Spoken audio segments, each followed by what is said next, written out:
Hill sponsors Joshua vs Molina on Sky Sports Box Office.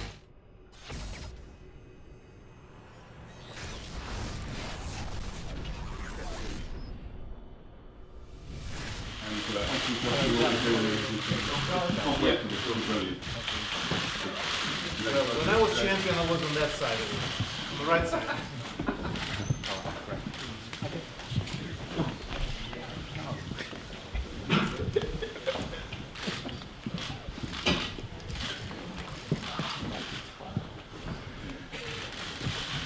It's a big stick you got there.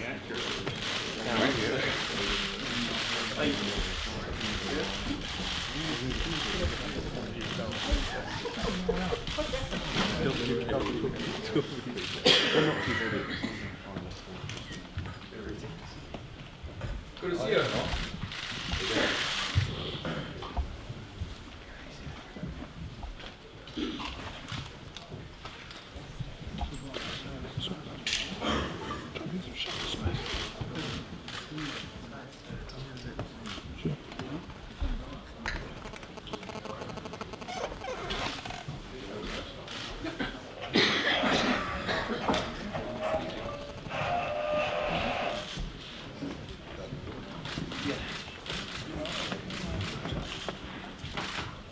Joshua's just arrived, no handshake with that. Champions now.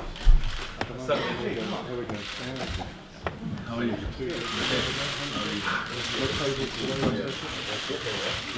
Keep one more handshake, if you don't mind. Thanks.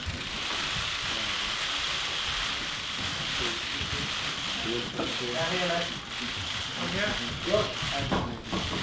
Come here. Thank you.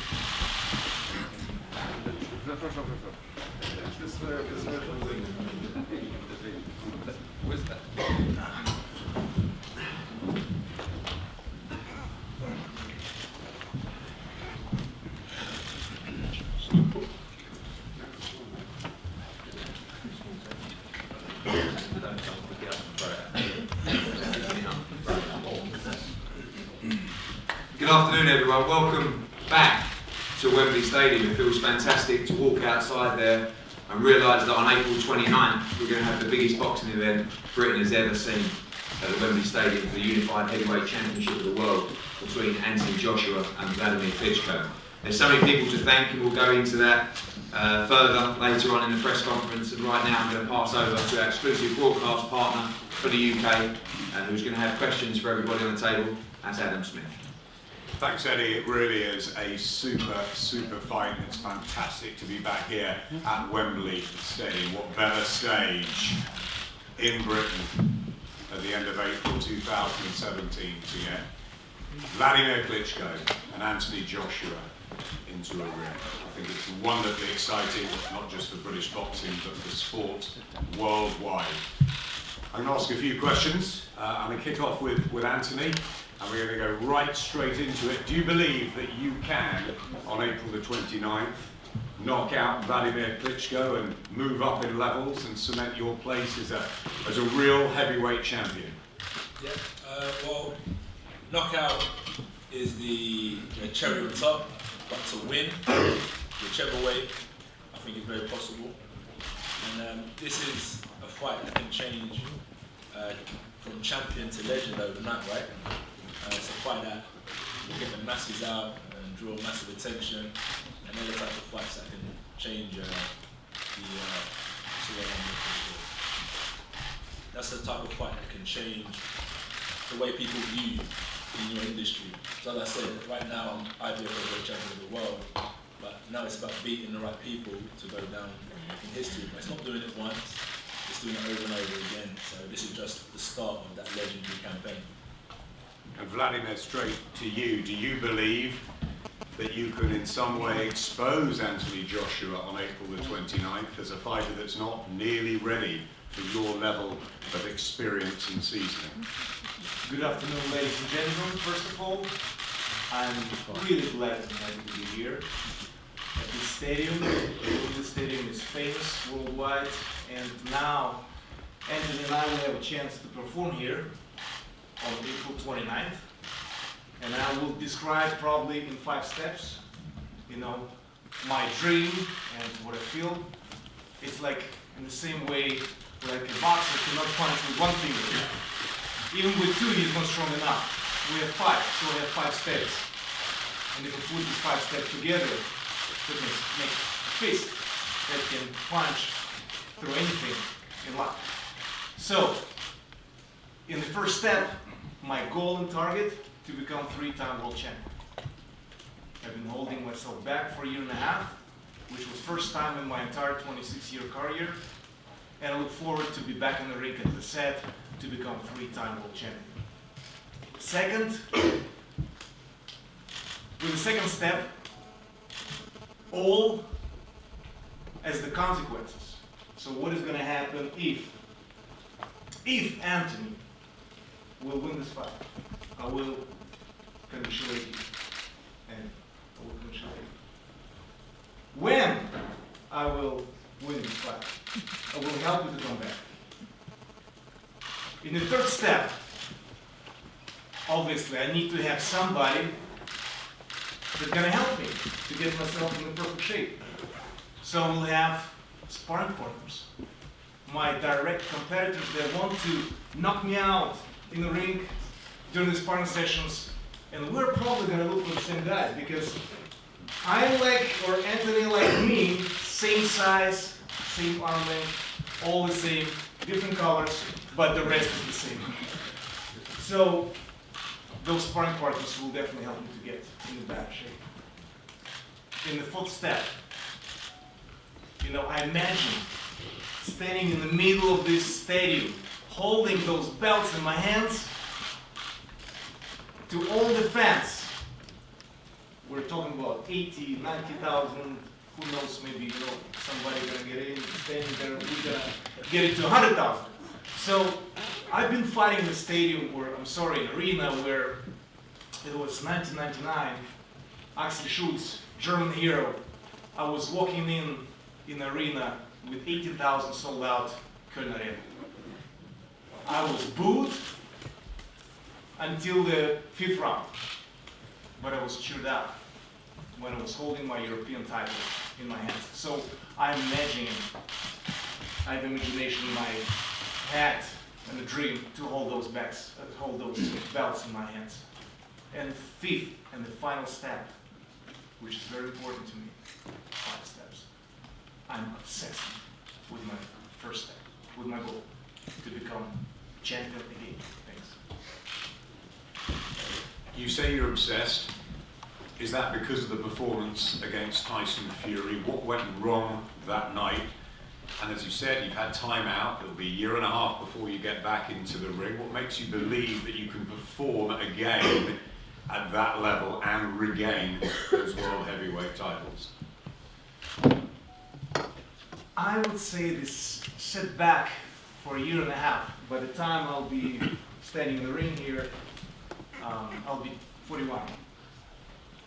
So a year and a half break, is it good? Is it bad? I feel it's good. And I feel that my so far last performance was not good. I was not holding as usually, like in the past years and a half, my hand up after the fight. And I will tell you, my motivation is as high as the sky.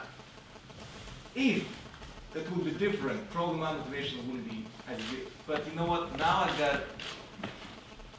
I have to wake up. It was just a wake-up call before the big match, because before this big event and the extravaganza event. And I would remember right now words of Emmanuel Stewart. He always said to me, Vladimir, your signature fights are going to come up. We don't know when it's going to happen, but this man was so right. This is definitely a signature fight for Anthony and for myself. So I look forward. Anthony, there's always been a lot of respect between the pair of you. I know you've worked in Vladimir's camp, and Vladimir said you like the heir apparent. What makes you believe that the time is right for you after your 18 knockout wins and a different sort of experience getting to this stage? What makes me feel that the time is right? I think it's all about winning. the end of the day, it's another fight.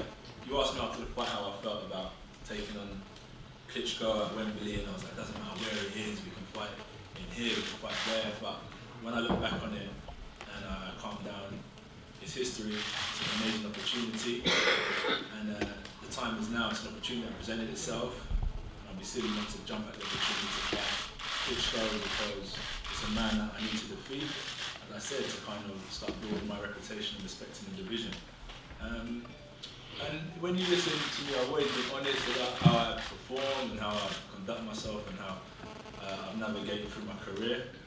So 18 months ago, well, when I first time fired, there was questions after my second pro fight. When are you going to fight him? When are you going to fight him? Give me 2 years. Give me 2.5 years. Then a year ago, they asked me the same question. Give me another year. And right now, we're at a stage where a year ago, we're in the present. So I've always said it to myself, and everything I say to myself kind of comes into reality. So that's what makes the time right, is because I predicted this time 18 months ago. Hey, Tyson Fury shocked the world, obviously out in Germany by beating Vladimir. Does that give you a game plan? Does that give you tactics, or have you got to do your own thing alongside Robert McCracken? Yeah, most definitely. No game plan from Tyson Fury. And no, I can't really take away anything from watching Klitschko perform that night. Each fight is different, each performance is different, and when I listen to what Klitschko is saying, he's very motivated and obsessed with performing better than he did in his last fight. So if I can defeat that Klitschko that comes April 29th, will show how great of a champion I'm going to be. So I just got to take the positive from it, no problem, and we'll come together and put on a great show. Vladimir, Anthony had Robert McCracken in the corner for the first time, as you saw on Saturday in Manchester. You've had the great Emmanuel Stewart, you've had Jonathan Banks. I know your brother Vitaly's helped you. What's the team for this one? Because it's such a big moment for you. Who's behind you? The same people that you've seen in the past, so nothing is going to be changed. The same team, the right team? Are you calling it wrong? The same right team as it was in the past. And you'll be preparing in the same way in Austria, in your camp? I'll be doing and relying my preparation on experience that I gained in the ring, and I'm an expert in how to prepare and get myself ready. So I will prepare accordingly. What have you learned from being with Anthony Joshua, both in camp, seeing his development, being at ringside watching him on Saturday, that makes you believe that you will again become world heavyweight champion in front of these 90,000 people here at Wembley? I was, I am, and I will be very complimentary of him. First time I saw him perform here in London, 2012, when he became Olympic champion. So I felt this man is following into my footsteps in a certain way. I've been fighting Olympic champions in the past as Povetkin and Ray Mercer.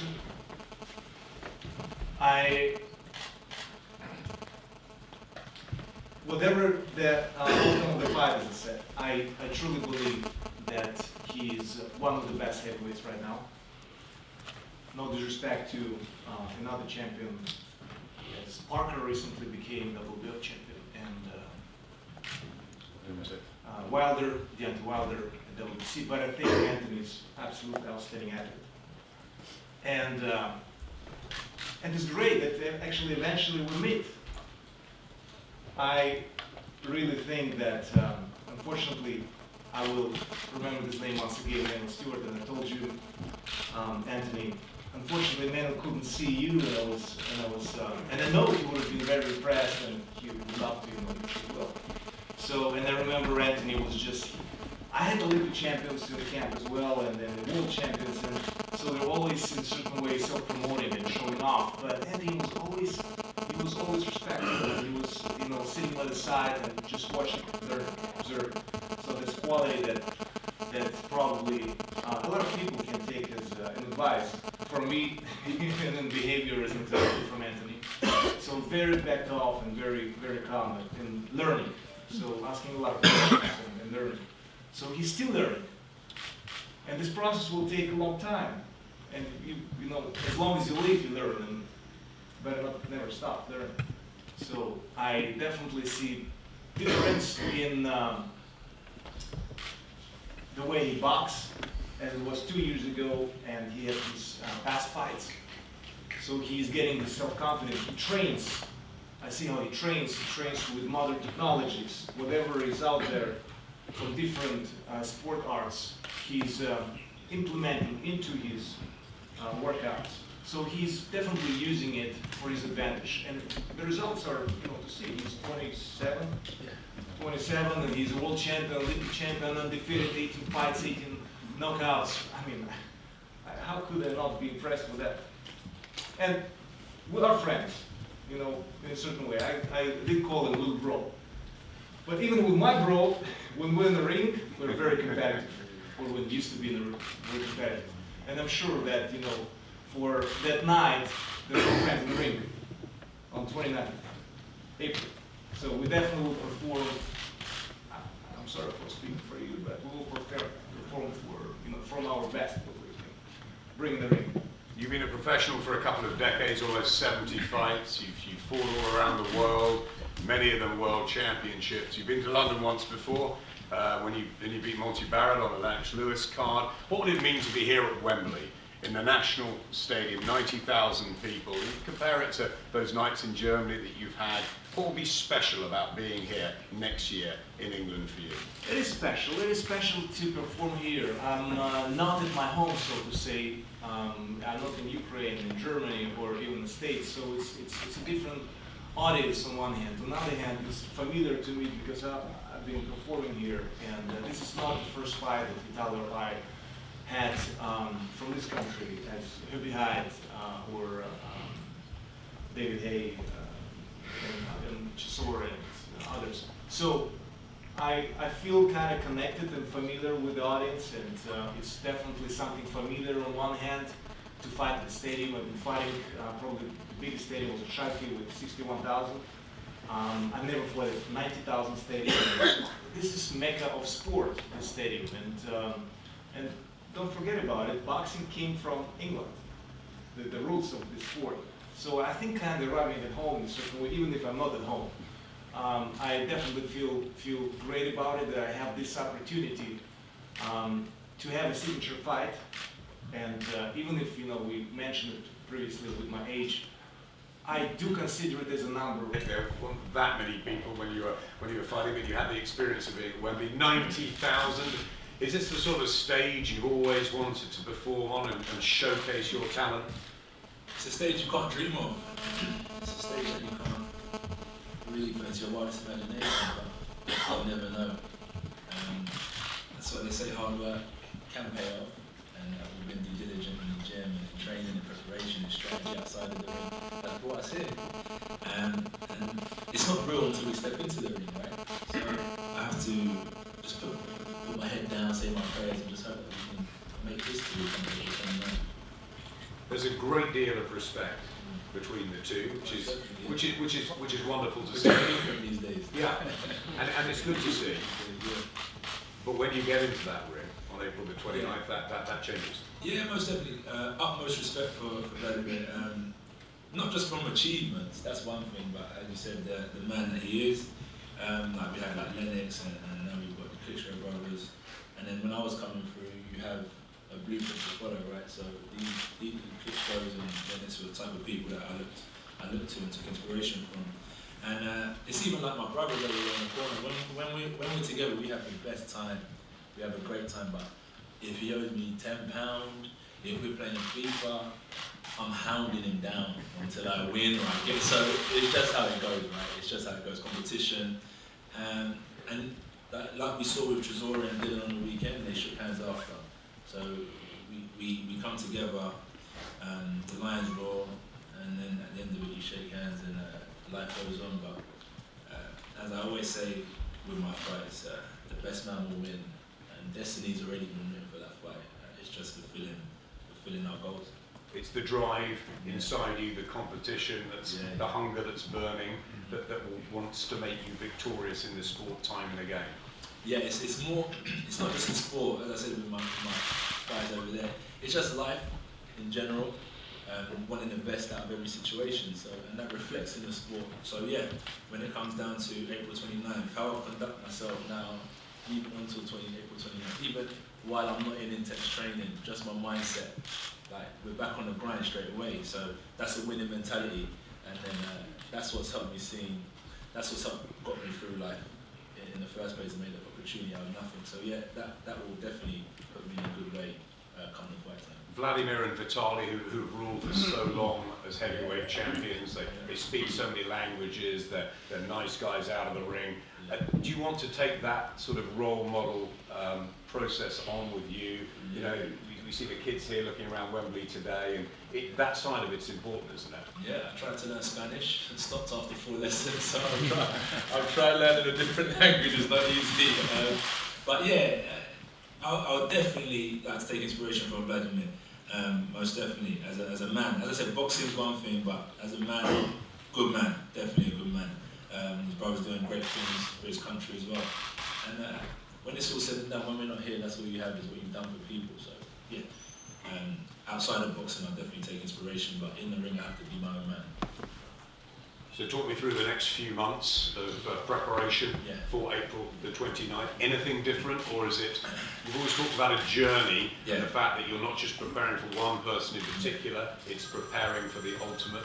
Yeah, so preparation, it starts now, in a certain sense, as I said, mentality. And it's a brilliant thing that we're here today because it keeps me in the zone. The great thing about the last camp is that I can take what I built into my next camp. I'm not going to go back down to zero. Maintain, bubbling, fight, keep strong in certain areas. So when I attack training camp, we're ahead of the game. And we've got, as Vladimir said, we've got so much science and data now. That's why I can track and improve each fight, because of the information I've built over each training camp. And that's how I've already started training, because we've been on the phone, we're having a debrief today, and plan for the next couple months. What will you need to improve on for April the 29th? The fact that obviously you haven't gone 12 rounds yet, that there's little things that you'll maybe gut checks that you may have to go through here. Is that something you can prepare for, or is that something you have to react to on the night? React to on the night, because I've never been there before. Sparring is completely different to a fight, so I can't really ever say to you, yeah, I've done 12 rounds in a fight. I do it in the gym very often. Fighting is completely different. But how I can prepare differently for this fight, I would say, physically I always train to my best capability, so I'd probably say I'm going to step up my game mentally. I know you don't like predictions, especially against a guy you like, but I'm going to ask you anyway. What happens April the 29th, David?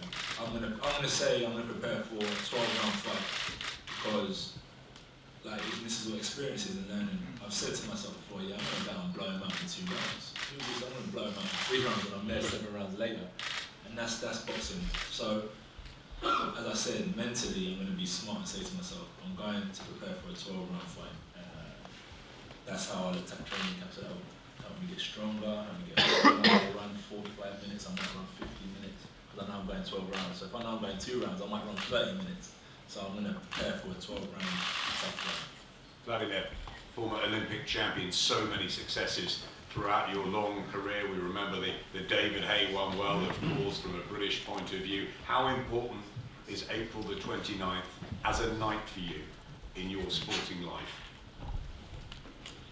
How many of April 29th I could have? So I'm pretty much limited, or more limited than Anthony. So Anthony's 27, I'll be 41, so how many 29th of April am I going to have? To perform, hopefully many, but just to be able to perform. So it's everything to me. And I understand the importance of that, but it doesn't make me go crazy, you know.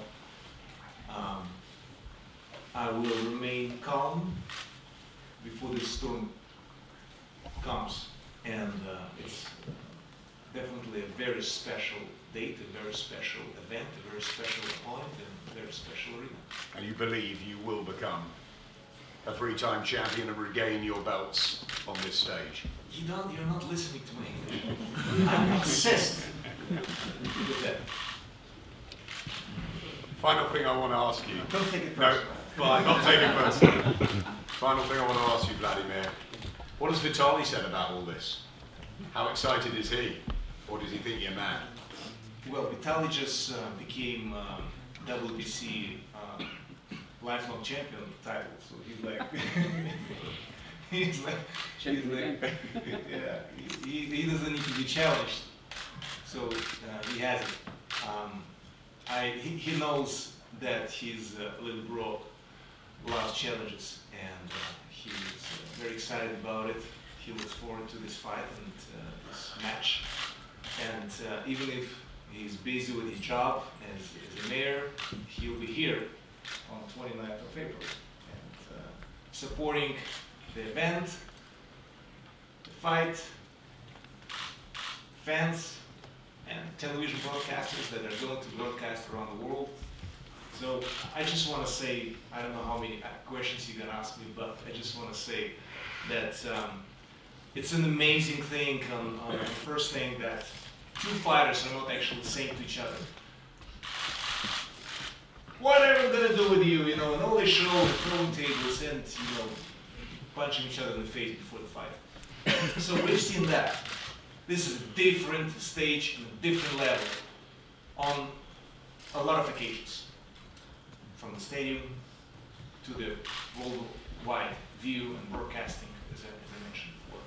And I think this is about enough of my age, and I've been in the sport for long enough. We're so even in this fight. I would say it's a 50-50. Our size, our strength, whatever the youth and age, as I said, it's just a number, could go any direction. So we have a competitive fight with two athletes involved that have pretty much the same qualities, both Olympic champions. Both, one was a champion for a long time, another one is a champion. So I think on different levels, it's a very special event. And I don't know when next time such fight could happen in the heavyweight division. So I'm super excited about it. You probably feel it. I'm on fire. I'm happy. I'm happy that I have this chance to fight on the 29th of April. And how many of those Aprils I'm going to have on my side, you know, as an athlete, I don't know. But I look forward to it, and I'm very, very excited about it. You should do it to be excited about it. We certainly feel that energy. Let's bring your manager in, Bernd Bonte. Bernd, great to see you again. Obviously, he wants it so much. He's obsessed. Are you? Absolutely. Otherwise, we wouldn't be here. No doubt. I mean, this is fantastic. I mean, this is, first of all, I have to thank Eddie and then also Anthony's team for very, very constructive professional negotiations for the last couple of weeks. Eddie is an absolute professional. He's not one of these big talkers like other promoters. He performs. And this was really, really, really very good negotiation, and we both teams wanted. This is the stage to be. This is probably the most famous stadium in the world. I have very good experiences here. I was in your job here in 1995, also as the executive for Premier TV, nowadays Sky in Germany, and was the commentator for the fight between Oliver McCall and Frank Bruno, which was a great night here in Wembley. And but at that time I think we had around 30,000 people. Now we will probably have 90,000 people, and a completely modernized, fantastic stadium, and we're really looking forward to this event. I mean, it's great. It can't be better. How frustrating a year has it been, the on-off obviously fights with Tyson Fury, the disappointment of what happened to Vladimir losing? How have you guys rebuilt? How have you come to terms with that? I mean, that's more or less a question to Vladimir, and it's also a question to our team at Klitschko Management and K2. I mean, it was very disappointing because Vladimir was ready and trained twice for fights, and each time it was cancelled by Team Fury. Yeah, and that was very disappointing because I think I don't give anything for Fury. I don't care about this guy. But I felt very sorry for Vladimir, who was in camp, trained for weeks, and then always the guy who probably knew weeks before that he will never fight, let him fight, and then pull the plug. You know, and that was very, very disappointing. But I mean, we won't look back. It's now for this fight, and this is a different promoter, luckily, and a different team on the opposite side. And I'm sure we have very, very good cooperation, and looking forward to a fantastic event. And finally, what about the respect between the pair, which is it's refreshing, isn't it, to see? As you said, 2 Olympic champions, world champions, and role models, ambassadors for the sport. I mean, it's so important for this sport, 100%. I mean, we don't want to see what happened at the press conference last week. Nobody needs that. I mean, we need role models. That's what we want kids to train and box, you know. And this is what's not good for our sport, that you have I mean, you guys, I was a long time on the other side, we like things like that happening because this is something to write about, broadcast about. It's funny, but in the end, for the sport and for the athletes, it's not good, not at all. Yeah, those things normally don't happen in soccer, in tennis, in other sports. It happens in boxing, and that's absolutely not good. And here, I mean, it's not necessary because everybody, we here on the dice, the journalists, everybody knows this is the fight. I mean, this is 2 top athletes, 2 super heavyweight Olympic champions performing on a top level. It's a 50-50 fight, as Vladimir said before. I think the same. And this is a promoter's dream come true. Thanks, Bert. Thanks, guys. Thank you, Adam. Just to finally finish on some details about tickets, we're going to be having first 85,000 tickets available, some through coach packages as well. They'll start on Friday, this Friday, to Club Wembley customers, and also released next week. And from the week commencing January the 16th, there'll be a further release of around 40,000 tickets. We're already in discussions with the Mayor of London, Sadiq Khan, who's been very helpful to allow us to get to the 90,000 number. I spoke to his office yesterday, and we'll be making sure we achieve that number, I'm sure. And from our side, we want to thank everybody for just a huge event. I was on the phone with Anthony Joshua this morning, and we were talking about the last 12 months. It's been an incredible 12 months. It was last December when he boxed Dillian Whyte for the British title on a fantastic night at the O2 Arena. He took the gamble to fight Charles Martin on April the 9th at the O2 Arena for the world title, has defended it twice, and has become a huge global star around the world. And it's been a very, very rewarding 12 months. And we always talk about the phases of his career. Well, phase 2 has just ended at the weekend, and we go into phase 3 now. We go into the legacy phase, the phase where you be remembered for being a true champion, for performing on nights at the National Stadium in front of 90,000 people against legends of the division like Vladimir Klitschko. And to echo what Bernd said, and thank you, Bernd, for everything in this negotiation. It's been a joy to work with you and your team. Vladimir Klitschko is a great role model ambassador, but let me tell you what he is. He is one driven individual. And to listen to him talk and to see the determination in his eyes tells me that this is one hell of a tough fight for Anthony Joshua. I'm keeping my options open. I haven't got around to you yet. We promote each other actually, and we promote the sport. I think I like what Bert said, on a big scale. It's great for the sport because the world is crazy anywhere right now, and it's good to have something like that instead of just go nuts and do something stupid. And coming over to you, your story is inspirational, and I can't wait for you to go out there and perform in front of these people and the start of all these big fights. I'm so excited, and I can't wait for April 29th to come around. So we're going to have some photos up here now between you guys, and then we're going to go out on the pitch side as well.